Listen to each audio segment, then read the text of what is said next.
കുമാർ, ഇതിലിപ്പോൾ നമുക്കറിയാം കുറ്റപത്രത്തിൽ പലയിടത്തും അരവിന്ദ് കെജ്രിവാളിന്റെ പേരുണ്ട് എന്നുള്ളതാണ് അറിയാൻ കഴിഞ്ഞിട്ടുള്ളത്. ഇ ഡി സമർപ്പിച്ചിട്ടുള്ള കുറ്റപത്രത്തിൽ ഇപ്പോൾ അതിന്റെ കൂടി അടിസ്ഥാനത്തിൽ ഈ നടപടി ചില വ്യക്തമായ തെളിവുകളൊക്കെ ഉണ്ട് എന്നുള്ളത് ഇ ഡിയുടെ അവകാശവാദമാണ്.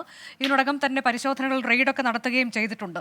നമുക്കറിയാം മാസങ്ങളായി വർഷങ്ങളോ എന്ന തരത്തിലേക്ക് ഇപ്പോൾ ആവുകയാണ് ഈ ആം ആദ്മി പാർട്ടിയുടെ നേതാക്കൾ ജയിലിൽ കിടക്കുന്നു എന്നുള്ളത്. ആ ഘട്ടത്തിലേക്ക് പോകുമ്പോഴാണ് മുഖ്യമന്ത്രിയുടെ കൂടി അറസ്റ്റ് ഇപ്പോൾ രേഖപ്പെടുത്തപ്പെടുന്നത്. ഇത് ഈ തെരഞ്ഞെടുപ്പിന് തൊട്ട് മുൻപ് എന്ന് പറയുമ്പോൾ അത് ഇന്ത്യ മുന്നണിയെ ദുർബലമാക്കുക എന്നുള്ളൊരു അജണ്ട അതിന് പിന്നിലുണ്ട് എന്നുള്ളത് രാഷ്ട്രീയ പ്രതിയോഗികൾ ആരോപിക്കുകയും ചെയ്യുന്നതാണ്.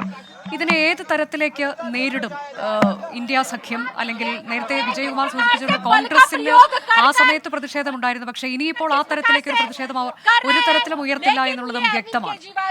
അനുജ, ഇത് രണ്ടു മൂന്ന് തരത്തിൽ ഈ വിഷയത്തെ നമുക്ക് സമീപിക്കാം. ഒന്ന്, നിയമപരമായി നടത്തുന്ന നീക്കങ്ങൾ ഈ കേന്ദ്ര ഏജൻസികളെ രാഷ്ട്രീയ ആവശ്യങ്ങൾക്ക് ഉപയോഗിക്കുന്നു എന്ന ഇന്ത്യയിലെ പ്രതിപക്ഷം നിരന്തരമായി ഉന്നയിക്കുന്ന വിമർശനങ്ങൾക്ക് അത് കുറെ കൂടി കരുത്തോടെ ഉന്നയിക്കാൻ പ്രതിപക്ഷത്തിന് കഴിയുമെന്നൊന്ന്. മറ്റൊന്ന്, ഇന്ത്യ മുന്നണിയെ സംബന്ധിച്ച് ഇന്ത്യ മുന്നണിയുടെ ഇന്നിപ്പോൾ കോൺഗ്രസിന്റെ ഒരു അസാധാരണ വാർത്താ സമ്മേളനം നമ്മൾ കണ്ടതാണ്. സോണിയാഗാന്ധി, രാഹുൽ ഗാന്ധി, അതുപോലെ മല്ലികാർജുൻ ഖാർഗെ 3 പേരും പങ്കെടുത്തു. അവർ ഉന്നയിച്ച പ്രധാനപ്പെട്ട കാര്യം തെരഞ്ഞെടുപ്പ് പ്രചാരണത്തിന് പണം ഇല്ല എന്നുള്ളതാണ്. ഏറ്റവും പ്രധാനപ്പെട്ട കാര്യമായി ചൂണ്ടിക്കാട്ടുക. കാരണം ആദായ നികുതി വകുപ്പ് വരിഞ്ഞു മുറുക്കുന്നു, അവരുടെ അക്കൗണ്ടുകൾ ഫ്രീസ് ചെയ്യുന്നു, കോടതിയിൽ പോയിട്ട് അവിടെ നിന്ന് ആനുകൂല്യമൊന്നും കോടതിയിൽ നിന്നുണ്ടാകുന്നില്ല.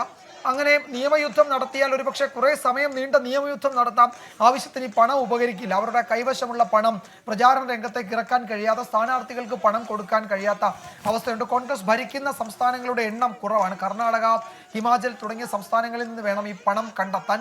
അത് രാജ്യം മുഴുവൻ തെരഞ്ഞെടുപ്പ് നടക്കുമ്പോൾ അത് തികയാതെ വരുന്നു.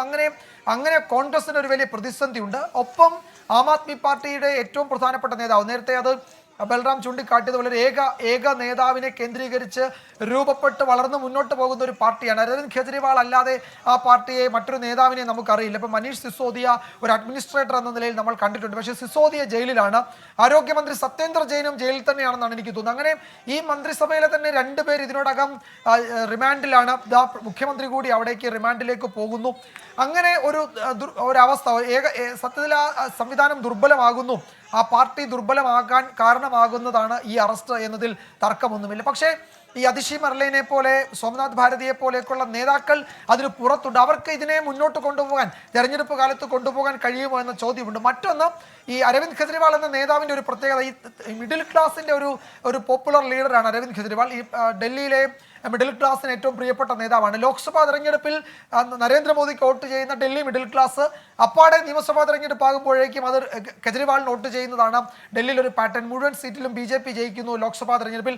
ഏതാണ്ട് പിന്നീട് നിയമസഭാ തെരഞ്ഞെടുക്കുമ്പോഴേക്ക് അത് അപ്പാടെ മറിഞ്ഞ് ആം ആദ്മി പാർട്ടിയിലേക്ക് പോകുന്നു. BJPക്ക് 5-6 സീറ്റ് എന്ന നിലയിലേക്ക് ഒതുങ്ങുന്നു. കോൺഗ്രസിനും ഏതാണ്ട് അതിലും താഴെ അവസ്ഥയുണ്ടാകുന്നു. അങ്ങനെ ആ പാർട്ടിയുടെ ഒരു നേതൃനിരയിലെ ഏറ്റവും പ്രധാനപ്പെട്ടയാൾ, ഡൽഹി മുഖ്യമന്ത്രി, അവരുടെ പോപ്പുലർ ലീഡർ, ഈ മിഡിൽ ക്ലാസിന്റെ അവരുടെ പ്രധാനപ്പെട്ട ആവശ്യങ്ങൾ ഇപ്പോൾ ബിജലി, പാനി, സടക് എന്നതാണ് ഡൽഹിയിലെ ഒരു മുദ്രാവാക്യം തന്നെ. റോഡ്, വെള്ളം, വൈദ്യുതി, ഇതാണ് ബിജലി, പാനി, സടക് എന്ന ഈ മിഡിൽ ക്ലാസിന്റെ മുദ്രാവാക്യം ഇങ്ങനെ ഉയർത്തിക്കൊണ്ട് അധികാരത്തിലേക്ക് വരികയും അത് തുടർച്ചയായി അത് പ്രാവർത്തികമാക്കിയതിന്റെ റിസൾട്ടോടുകൂടി വീണ്ടും നിയമസഭാ തെരഞ്ഞെടുപ്പിനെ നേരിടുകയും തിളക്കമാർന്ന വിജയം കൈവരിക്കുകയും ഒക്കെ ചെയ്യുന്നത് നമ്മൾ കണ്ടിട്ടുണ്ട്.